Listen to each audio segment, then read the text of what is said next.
Hello, guys. Welcome. Coming to you from this beautiful place I'm in.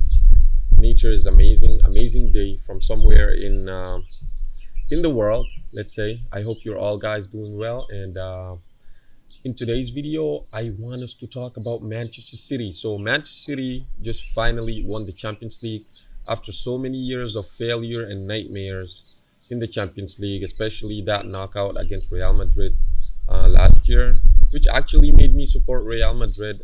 I was a supporter of Barcelona, but now I am a complete Madrid fan, even though we got destroyed 4-0 against City this year. That was a calamity, complete destruction. We couldn't do anything.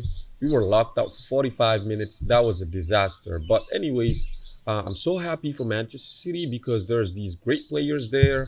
Bernardo, Kevin De Bruyne, Gundo. I mean, after all, I'm a very humble football fan, and I recognize greatness. And Manchester City has been producing very good football for the past few years, and they totally deserve it. I mean, even though they didn't play that well in the final, to me, they completely deserved it after the great season they gave us. At the start of the season, everyone almost was doubting them. Holland, a lot of people were questioning if he will fit into the City system. He came in, smashed 52 goals, and he's still going. He's going to keep going. So really happy for these guys. And in today's video, I want to ask actually a question. What do you guys think? Is this the start of a City domination over Europe, where they go on to win Champions League after Champions League after Champions League? So we're going to see a few reasons why this might be possible. Number one, Manchester City now has history. This team has history. They did it, guys. They won the Champions League, a trophy they've been chasing years after year after year, where they have been let's say the favorites every year, but they get eliminated, sometimes by very good teams, sometimes by small teams like Lyon, and I think Monaco, if I'm not mistaken. But yeah, they did it this time. Now they have history, meaning any players they bring in now is going to have that burden on their shoulders. They will have to perform, and I can tell you Pep will be more ruthless now. So if you come at City and you don't perform, you're going to the bench and you're never coming back. Reason number two, Manchester City's recruitment is spot on. Always getting the right deals, getting the right players that fit in their system, that come into the team and learn. I mean, first season is always kind of hard, but not for everyone. Just for some players, like Jack Grealish had a tough season. He's my boy. And now he's doing well, quite well. I mean, still not to my satisfaction, but I kind of understand because at Villa, he was like at the center of the game, meaning every ball has to go through him. Now at City, there's a lot of talented players, and he'll have to adapt to fit into the system and do what he's asked to do. So that's what it is right there.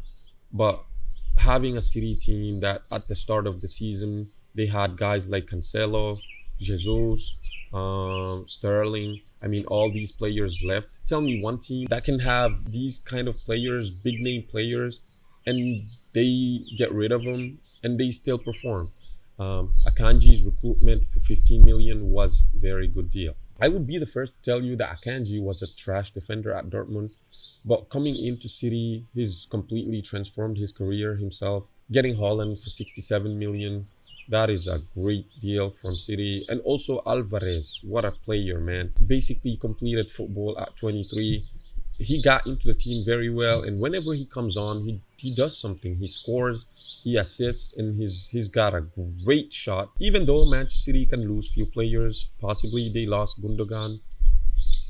Bernardo might possibly leave, but they brought in Kovacic, who I think will be a great addition to this team because he can do what Pep wants. Pep wants a player who can keep the ball in midfield and maintain possession and control, and with Kovacic you have that. So Manchester City will always do the right things to replace the right players at the right time. They don't really have a lot to worry there.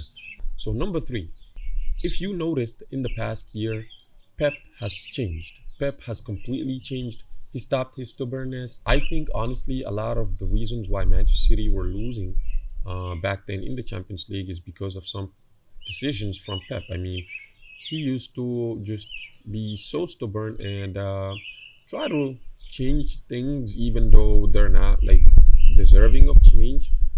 But he's changed now. He completely changed. He puts in a known system, a system that everyone knows. That's how he plays. The same players. He's found a system that makes every player shine in that City team. The problem we have with Pep is also that he will keep innovating. If you catch him with this system, he's not just gonna stick to it. This season, he came with a three at the back, two in midfield, Rodri and Stones. I mean, who would have thought that? So I don't know what he got for us next season, but hopefully it'll be a good thing for his team. Anyways, so now we go to reason number four. So reason number four, Manchester City now has experienced players, meaning these players know what it is to win a Champions League. And as we all know, just like Real Madrid, that's their strength. They have players who have experience playing in high stake games, struggling, but the only thing that's important is the victory. And now Manchester City know what it is and what it feels like to win. As they say, once a loser, always a loser. But Manchester City are a team of winners now, and these guys are hungry. They will win. Holland at 23, Alvarez. I mean, Holland, I don't know what age he is, but Alvarez at 23, Holland at around 20, something like that. These players, they've gained experience. They've suffered, really. It's not like they just won the Champions League by dominating everyone. I mean, yes, they dominated Bayern, Real Madrid, and Leipzig, totally destroyed Leipzig 7-0, whatever. But in the final, they struggled. But as you can see, this team now is resilient. This team knows how to stay back when they have to. They're not living and dying by possession no more. So when they have to give possession, they will do it. Like in the game against Real Madrid, the first leg, I've seen Manchester City suffer. They suffered really, but they were solid at the back, strong. And also, even in the game against Bayern, where they won, I think it was 1-1, they suffered. They really struggled. In the final, also, they really did struggle. But as we can all see now, City is not conceding stupid goals, and they can score a bunch of them. They put four past Arsenal, four past Real Madrid, seven against Leipzig. That is impressive.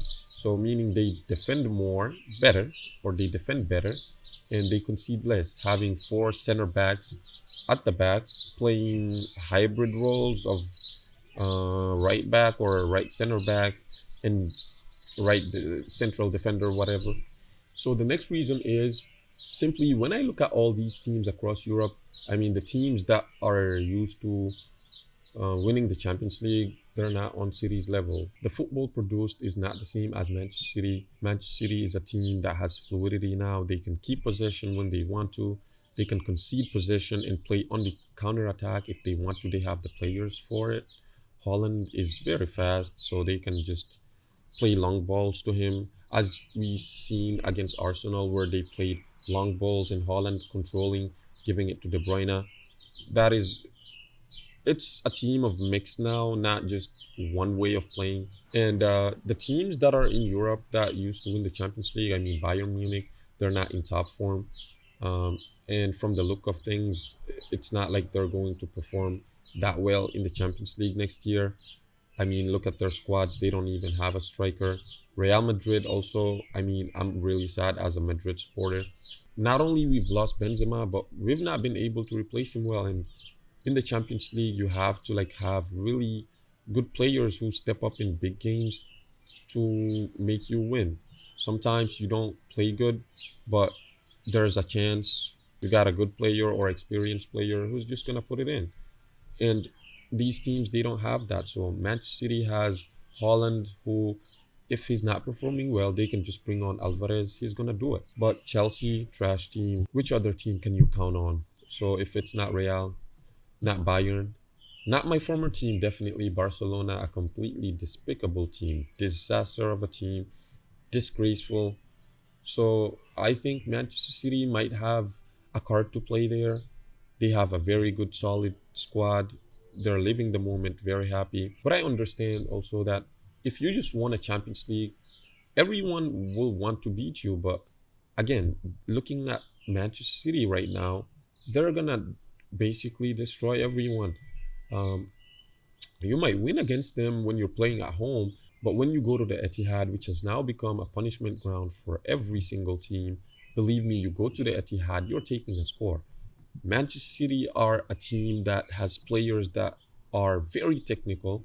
Um, they can play through teams if you press them. And you go to the Etihad, you press them, they will kill you. If you go to the Etihad and you sit back like Real Madrid did, they will kill you also. So that's a punishment ground. I don't know, honestly, what teams should do to counter Manchester City at home. I can tell you in the final, if that was played at the Etihad and Manchester City would have had the support or the kind of support they would have at the Etihad. I'm sorry, guys, that was terrible, by the way. When I said that Etihad, they came in fully and they destroyed us 4-0.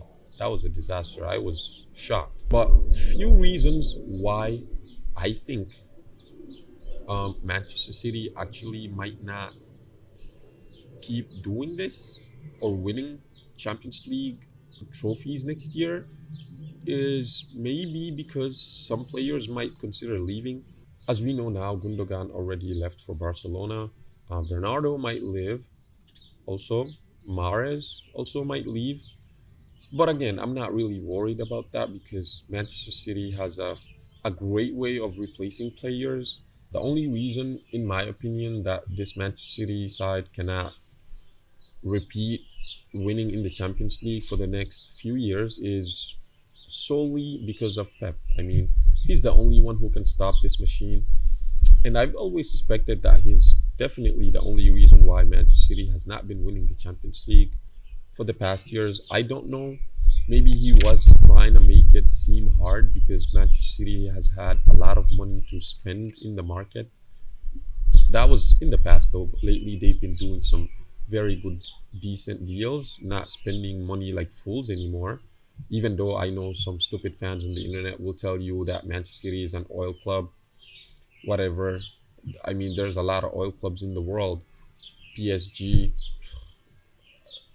they can't just replicate the city's success because you can have the money, but if you don't know how to spend it well, you're not gonna do it. And yeah, Manchester City has the money and they have a coach who knows how to spend the money well, and the staff very good, well-run club managed in a very sensible way. And yeah, so City did it this year. Now they know how to do it. Always easy to redo something that you can do. So we'll see what happens next season. And yeah, guys, this was it. Let me know what you think in the comments down below. I really want to see what's your thoughts about this or your opinions. I'll see you guys next time, hopefully, with this beautiful nature.